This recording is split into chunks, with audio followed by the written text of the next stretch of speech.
Hello and welcome to another episode of Sports and Songs podcast. Today's season 6, episode number 21, the sports edition, Andy. Yes.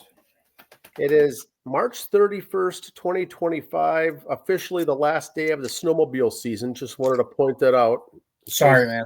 In case anyone didn't know that, the season ends officially today. It's been a sad season, but we'll focus on better things. And we might be getting 5 inches of snow tonight, so there you go.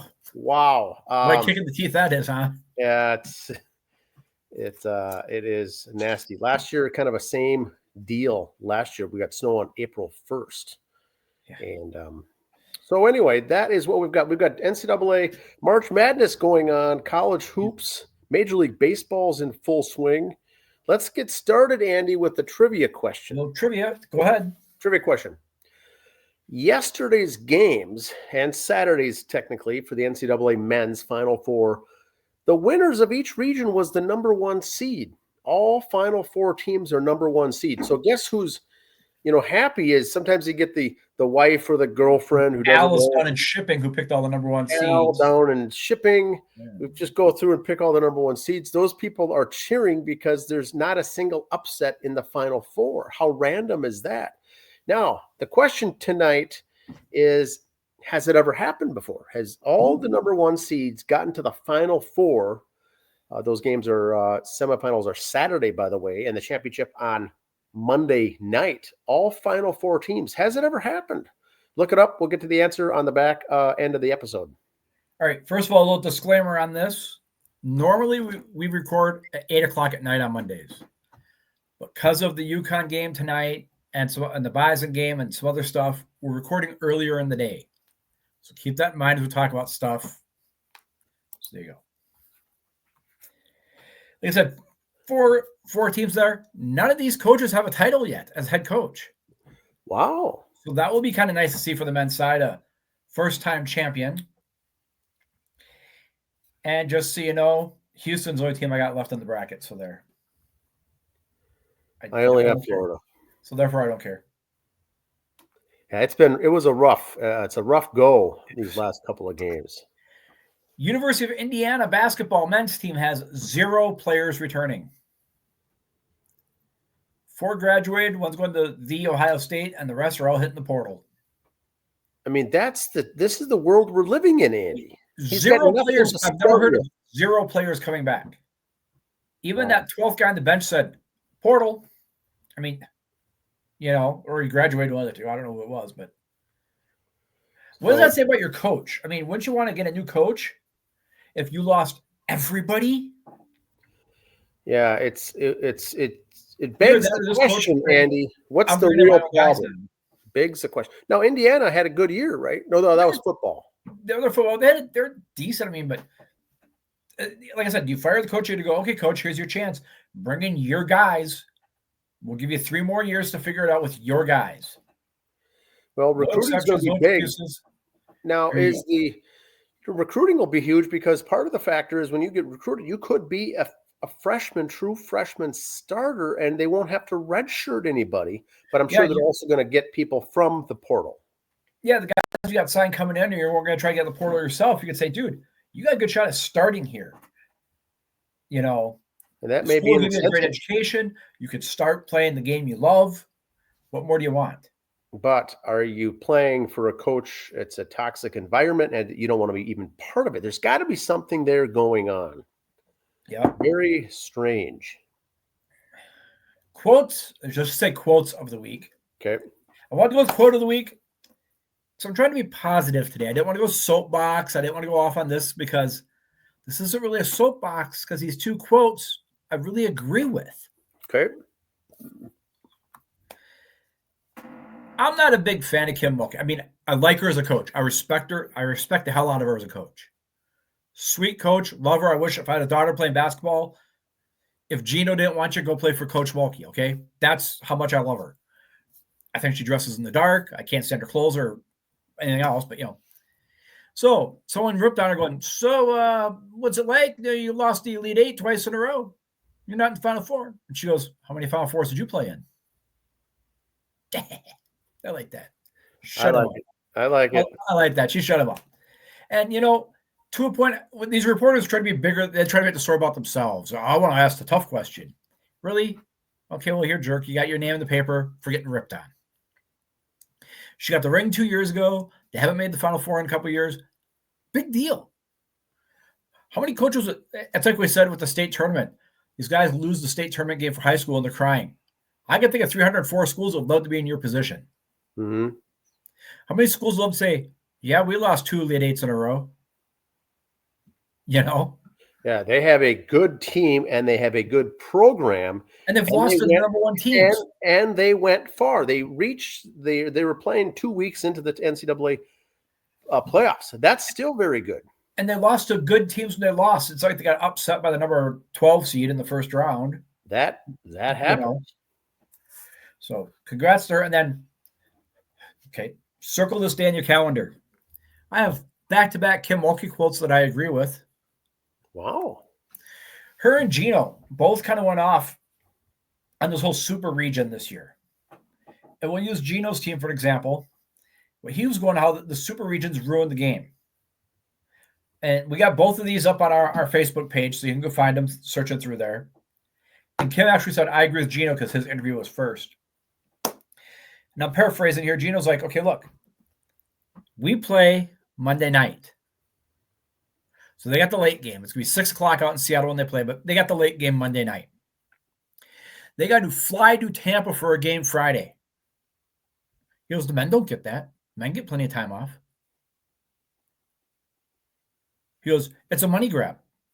They both said it was a money grab. They go, so we got to play Friday night or Monday night. We travel Tuesday from coast to coast, and we got to get ready for a game on Friday. Men don't have that big a turnaround like that, or that short a turnaround. So, yeah, I think they both got a point on that I get you got the regions, but and like Kim Mulkey said, shows you're killing our recruiting. Shows our fan base can't travel to Seattle from LSU. Are you kidding me? So shows that that's hard for my recruiting too, because who in the Pacific Northwest wants to go play LSU? You want to kind of play close to home. So forget my recruiting up here. Have us all, if they're called regions, have us play in our region. You know, that's kind of what it's called. Yeah, it's interesting.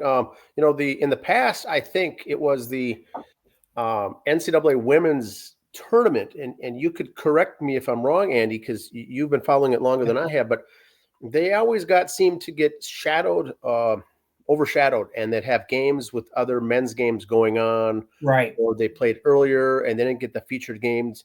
Now, what I think they did was try to have these games a day later, so they're starting later to get the featured Saturday night and the Sunday night, and also play Monday by themselves because nothing else is going on, so you get the big Monday night game. Well, these kids are still in school. They're still students now, taking the day off and traveling cross country. So I don't know what the deal is. I always thought the regional was pick the of the 64 teams, break them into fours, and put physically the geographic location in those regions. I mean, okay, and they made it then just, well, these are the regions of the cities hosting it. It doesn't mean that you're from here. We're going to have, right. Birmingham hosted in the south and Seattle hosted in the northwest. Doesn't mean the teams are from there. And so you almost need to get back into having break it, divided by 4, and put the teams playing close to home and wherever they are. And then once it gets to the regionals like this, the Final Four, it's going to be wherever neutral sites, but at least have them coming from the same territory, general location. Well, like UConn and LSU, because of the top seeds and the women's, you play at home the first couple of rounds. They're very close to your home. So you kind of those are actually at your home, so you're really getting a benefit if you're the number 1 seed. Here's our Delta Skyline miles this month. 2 games at UConn, yay for them. Fly to Seattle for the weekend, and now you're flying to Tampa the next weekend. As you're still students. As you're still, we know that I'm not making excuses. And things, but it is tough. Look at Paige. She's going to go through a lot of stuff last year. She gets all this travel. Now she gets to fly down to Tampa for a game, hopefully 2 games. But then in 6 weeks, she's at the draft and starts playing pro. Yeah, it's You know, ties back to the WNBA where it's never going to be the way we want it. And women's right? college basketball the same way because it ends and it starts right away with the WNBA. It's always going to be a thorn in our sides for guys Yeah, that do shows like this. because It's never going to work. And yes, it stinks. the gals were playing after the guys coming up here. The guys played Thursday, Friday, Saturday, Sunday. The girls were Friday, Saturday, Sunday, Monday. But now the girls go to be ahead of them. They got to flip around. So that's kind of where they're coming at. I get it. In WNBA, just I feel sorry for them because they get kind of lost in the shadow of everything else in the summers. But as you'll see later, those who love it so well love it. But the Elite Eight, there they are. Some of these have advanced already, some haven't. There's your Elite Eight. Very good teams are all in it. They've been fun games to watch so far. The best part is Duke's not in anymore. So UCLA, women in their first Final Four. So rah, rah, rah. I was looking up stuff on the computer this weekend. Nice. Yeah, upgraded. Haley, we talked about Haley last week. I love her, great player. 5th year in a row, she's made it the Elite Eight. But here's where I got a problem. She didn't lead the teams there. Some said, oh, she's led her team there. She was on a damn good LSU team last year that she was just on. You know, this TCU team, she may be the leader, but she didn't single-handedly get them there. They were a good team. But she's a great player, don't get me wrong. But she was the missing piece on all these teams. She was a big plug on LSU or for Louisville. She was that missing piece for LSU that got them there last year to Elite Eight. I think she's a missing piece in TCU to get them there. She's going to be fun to watch. Last week, I think they said she would be early 3rd round draft pick. I see her in mid-2nd round now. Okay. Now, a question on that post. Yep. She's the first player to do it. Will she now also be the last? Can anyone get there 5 times, or was this because of the COVID year? And that's because of the COVID year. I mean, you could make 5, but you're injured, so you didn't really play. Okay. You know, so this could be the only time. 5 times, God forbid, another COVID thing. Now, but because of the portal moving around, it's plausible to see more people, more girls doing it in women's basketball or men's being on, 4 Elite Eight teams, even with different teams jumping around. 4 teams in 4 years. That's going to be the next thing. It's going to be more common. I don't think 5 will ever be done again. I don't think it can be, but that's good. She's probably the first and the last. This was 3 teams in 5 years. And I wouldn't be surprised just because of the, I was going to say male ego, but I'll say the athlete ego. That maybe if they make the Elite Eight lose and then he transfers to another team, Elite Eight lose, is he going to try to be 4 for 4 like that with 4 different teams or person, whoever? Yeah. I just hope no one transfers a lot, really kind of ruins their career just to be that person, Yeah, I see. All right. The Golden State Valkyrie have sold 10,000 season tickets already. Something no one else has ever done. Everybody's very happy. But I just kind of wanted to say, oh, look. People are coming, they're buying the tickets to go, and just the overhead just is there so bad for the WNBA. It's hard for them to make money. They got 10,000 season tickets sold. Yay for them. But we'll see. A lot of games. I think Caitlin Clark has 41 of their 44 games are the national TV games. Like we said before, those who don't play in an NBA stadium already have moved their game to the NBA arena when Caitlin Clark comes to town. So enjoy the ride while you can. Next year, Haley's going to be in the league. Paige Beckers is going to be in the league. Caitlin Clark's going to be in the league. Oh, look, the 3 were on the same Olympic team or under 13 team at one team. Or 18, I'm sorry, under 18. Wow. So there's those 3 there now. So they got goals when they were kids in these USA under 18 leagues and stuff like that. Could you if those 3 got together in that 3-on-3 league next year? Yeah, I know we don't have a center. Who cares? You put these 3 on a 3-on-3 team next year, then you might get some ratings for that. That is unbelievable. Yeah, so these 3 have, there's a gal from LA Sparks are number 8. Blank, she's there. A lot of good people on that screen. Just look. That's your future WNBA right there. Stars all over the place. Star-studded. And I think that's why there was such a big blow up last year with the WNBA All-Star game that Caitlin Clark didn't make it. She's always been on these teams and always been on these big things, big stage. And then when you get the shaft to not get it. Now, Paige Becker's next year, same thing. If she has a halfway decent season, yep, is she going to be on the All-Star team for the WNBA? And so maybe not, but we'll see. Yeah, like I said, the last year too, I think maybe Caitlin said, I don't want to be on, I need the rest. I went straight from the finals to the season, Yeah. Break me up. All right, tonight, Bison are in the NIT Elite 8 there. So go Bison, playing Troy. So that's good news for the girls up there. Like I said, if you're watching this before the game, you turn the. It's impossible. We're going to post this after this game starts. That's why I did give that disclaimer. They're playing tonight. We hope they do well. We will follow up next week on the women's NIT as well. All right, baseball. I hate talking bad about baseball, but they really dropped the ball this year on opening day. Let's have opening weekend be the same weekend as the NCAA tournament. I mean, we had 2 games in Japan, but then we'll wait a week and a half. Mm-hmm. Same weekend as March Madness. The MLB TV app, I guess, crashed, had issues all over the place. Because they got so many more teams that play on that now instead of their own contracts. Twins are one of them. Okay. Mets are on there now too with SNY. I think for baseball, I mean, you're going to start in March. You're going to be going against basketball tournaments to start with. So I don't want to say have Tuesday as an opening day instead of Thursday. But yeah, your schedule's all goofed up. I get it. You have Thursday and Friday off in case you have bad weather Thursday. Once there's bad weather Saturday or Sunday. Then you had teams like the Mets didn't play on Sunday because you had to play Thursday, Friday, Saturday. Play in the warm weather of the domes the first couple weeks. I get it. Whatever. Mm-hmm.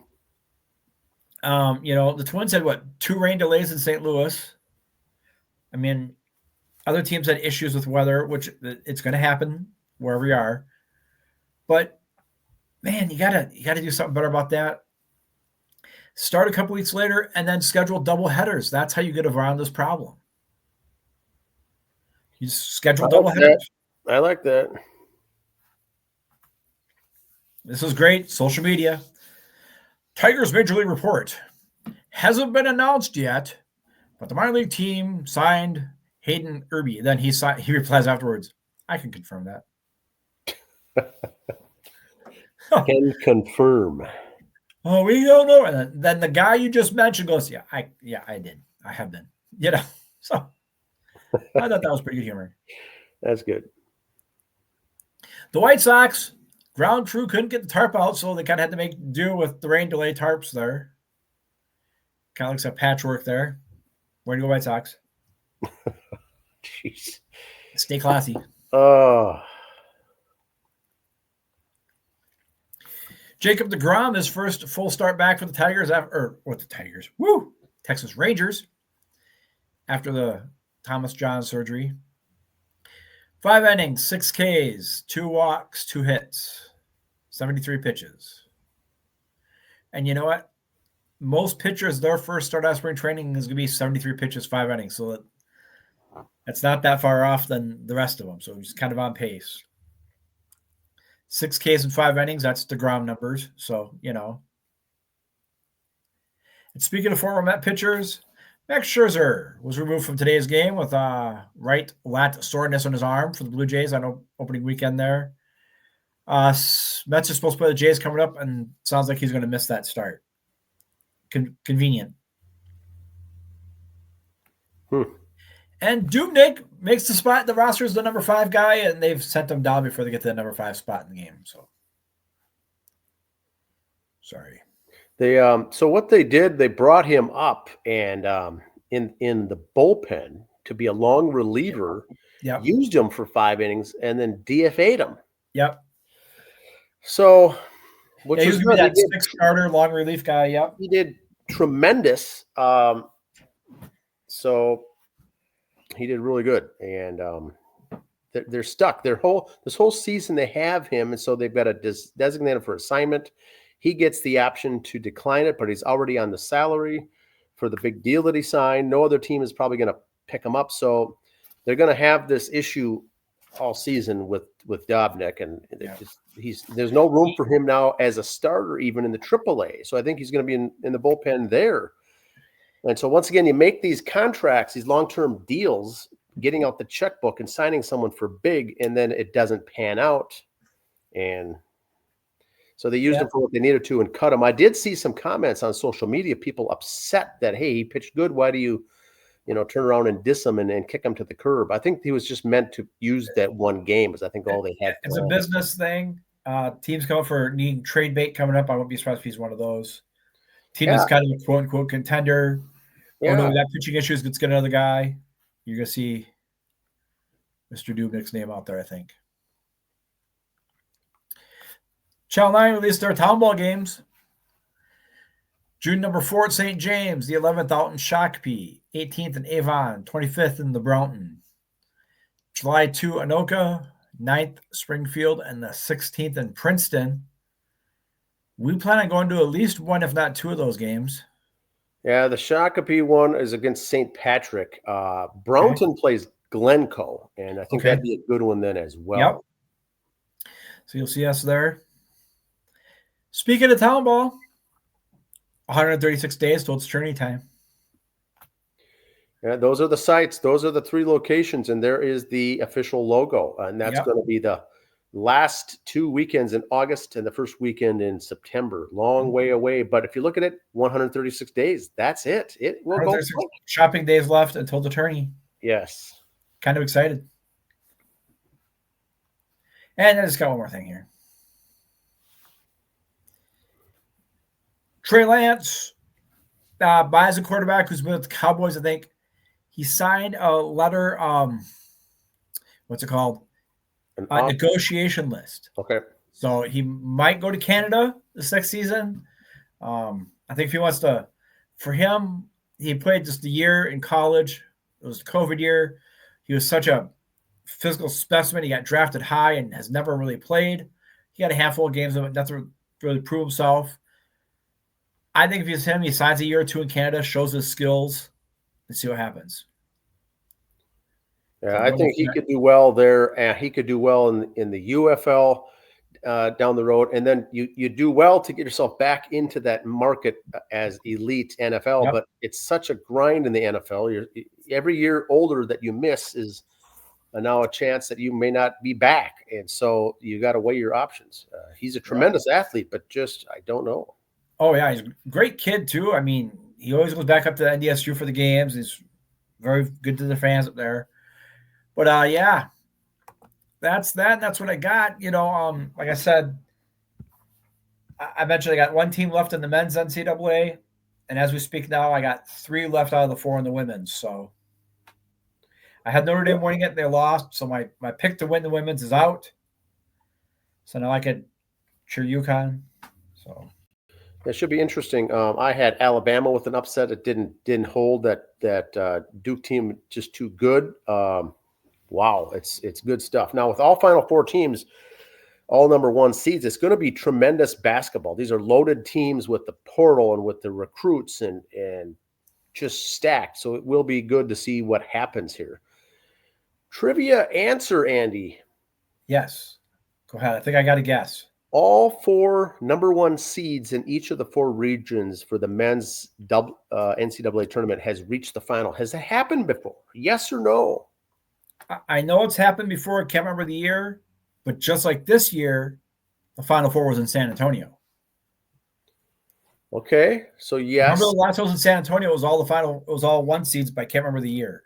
Okay, so the answer is 2008, and I think that's when it was. Yep. 2008, all the 4 seeds went to the finals for the Final Four, and it was hosted in San Antonio, where they'll be playing Saturday and Monday. Same exact thing. Usually there's Now, we didn't say this earlier, but there are upsets in other games. Yeah. There's a handful of upsets. There was nothing real major, I don't think. But the number ones, there was not a single number one taken down along the way. They all went there. So we'll be seeing what happens. 2 games on Saturday, 1 game on Monday night, and then the basketball season's done. Good stuff. Mentioning football, the UFL got their first week of the spring season underway. They've all played their first game now, so they're in week 2 coming up. They only played 10 weeks, so there's only 9 more to go, and that will be in the playoffs. And then hockey, little Seattle Kraken. Now, most teams are down to about 9 or 10 games left of the regular season. So the NHL is coming to a close. Teams are either in the hunt or they're not, and that should be interesting to watch then as well. Anything else, Andy? I did make the semifinals of my fantasy hockey league. Okay. So fantasy basketball, I'm done. And my 5 fantasy baseball leagues, they go the first week and a half, so I can't say how I'm doing. So. Now, I've got a Major League Baseball question for you. I'm your man. Go ahead. It happened in the game 2 for the Minnesota Twins. A reliever came in, Alcala. Alcala came in relief. You have to pitch to 3 guys, right? Or finish the inning. Or finish the inning unless you get injured. He gets hit by a comebacker on a line shot. I don't know if you saw it. On his throwing shoulder. Yep. A line shot. He waved him off, says, no, I'm good. I'm good to go. Well, I think they should have just pulled him out because he wants to stay in there. He wants to compete. I'm sure everyone would do the same thing. Yep. That thing getting hit right there, I'm sure, was a big old hard rock bulge as he got hit right there. He stays in the game, gives up a single, another single or a double, got just plastered, left with the bases loaded. But they had to pitch 3 guys instead of taking him out. Now, the manager could have said, look, I'm going to forget it. You are injured. You have to come out. Now, could he have come out after he says, no, I'm good, pitch to 1 more guy? No, I think that was their injury check right there. So unless he could show a bump coming out of his arm, but even then, that thing would have been huge that night or woke up the next morning with the big bruise. He got hit right there. Now, he wanted to stay in. I'm sure he did. The adrenaline was pumping. It probably didn't hurt. But he was not effective. The Twins were in a tight game. They give up single, whatever it was, bases loaded, and then you lose. Basically, that game was lost by 1 guy. It was Alcala. Yeah. He himself lost that game, and whether you blame it on him or not, you have to. It was all done because of him getting hit. Tough luck, tough bounce. Yeah, but I think because of that rule change, if I was a skipper, I would have said, "Listen, son, I'm pulling you." If it was back in the day, okay, you get 1 batter, if nothing, they'll come back out and pull you. He was trying to aim the ball, and it just couldn't. It was ineffective. And this is not exhibition games. These are the real games, so they count. And I think they're going to make an example out of him in a good way. Next time a Twins player gets hurt, going, you want to be Alcala? Really? Because now you don't know. You get hit. If the trainer comes out, those runs come in. Now you lose by 2 or 3 runs, and it's over because of 1. I'm going to call it a mistake. It wasn't, whether it was intentional or not. You lost that game. And no offense to the pitcher. No offense to him. He wanted to prove himself. Boom, boom, boom. If you were a Joe Ryan, you were a Jason Verlander, you were a proven starter. Okay. I'm going to take your word over more than a guy who's trying to earn a spot. Yeah. This guy's still trying to earn a spot, earn his stripes with the team. No, I'll give you more respect if you just say, Coach, I'm not sure I want to come out. I'll respect that more than, no, I'm the man, I can handle it. And then they light you up like a firecracker. Yeah. Just saying. Now, the very first game, speaking of blame, the very first season opener, number 1 starter, the ace for the Twins is Pablo Lopez. Everyone loves him, right? Everyone loves the guy. And of all the guys that are on the team and the pitching staff, he's probably the Twins' worst starter on the roster. He's just cannot do it. I'm not saying he should be cut or traded, but he's not the ace. He's not a number 1 guy. Any sense of the word. Didn't do well. He got lit up in spring training. Our ace. Yeah. And I didn't watch the first game, but I saw in the box score that Lopez had an error, a throwing error. He had a balk with the guy on base. and then he gave up 8 hits in the first 3 innings or something. So you can't have an opening day goal like that. And I know people say Lopez is the second half of the season. Once he gets going in July and August, he's a stud. Well, we need the wins in the first half too, son. You cannot lose. Twins could have won that game single-handedly. One person lost it. It's game 2, one person lost it. What do they do with game 3? One of our better pitchers is Bailey Ober, has the stomach flu. Go out there and do what you can. We'll bring in some long relievers. He wasn't 100% and served up all of those runs. So the first 3 games, 3 people on the whole roster are to blame for 3 losses. Now you find yourself 0-3, and the defense hitting is okay. Defense is fine. Relief pitchers are fine. Everything's fine. You have just 3 errors that took place that were tough luck, and you find yourself in a hole. Now they lost again this afternoon. Yeah, they lost now today again with I don't even know who the pitcher is. Paddock was in it. So it is it's too early in the year to come up with these many things that are happening. And 0-4 is a tough start. It was nice to start against the second series against the White Sox, the lowly White Sox. You think now is the time to get better, even though it's on the road. Now you can rattle off some wins. And today it was 4-0 in the 4th inning, I think. 9-0. 9-0 in the 4th inning. I don't want to hear lowly. The 1-2 Mets are playing at the 3-1 Marlins today. So don't give me your lowly White Sox day. It's interesting. White Sox looked sharp in that first series. They look sharp again today. This team is good. There'll never be a team like last year with the White Sox being so bad. And you can't look past them. One stat I saw about the White Sox now. They won 8-1 opening day. The Angels had to use a position player on opening day to pitch. That was me, my soapbox save. I thought, no, let it go. But the White Sox won 8-1 opening day. Last 2 times someone won a game 8-1 on opening day. The 2020 World Champion Dodgers, the 2021 World Champion Braves. See? Just saying. It's a very just saying. That first game is it sets the tone, right? It sets that tone. And so it was tough watching the Minnesota team, but that's it. I think we've got basketball to watch, UFL football coming up, and more baseball. Minor league baseball now. Yep. The teams in AA and single A and high A and low A are going to announce their rosters this week. Some have already done so. They have till the 4th of April to set their rosters. Is when they start. So they have another week off, but you'll see some lineups being finalized here today and this week. That's what we got. That's what we have. Have a good week. We'll see you next Monday. See ya.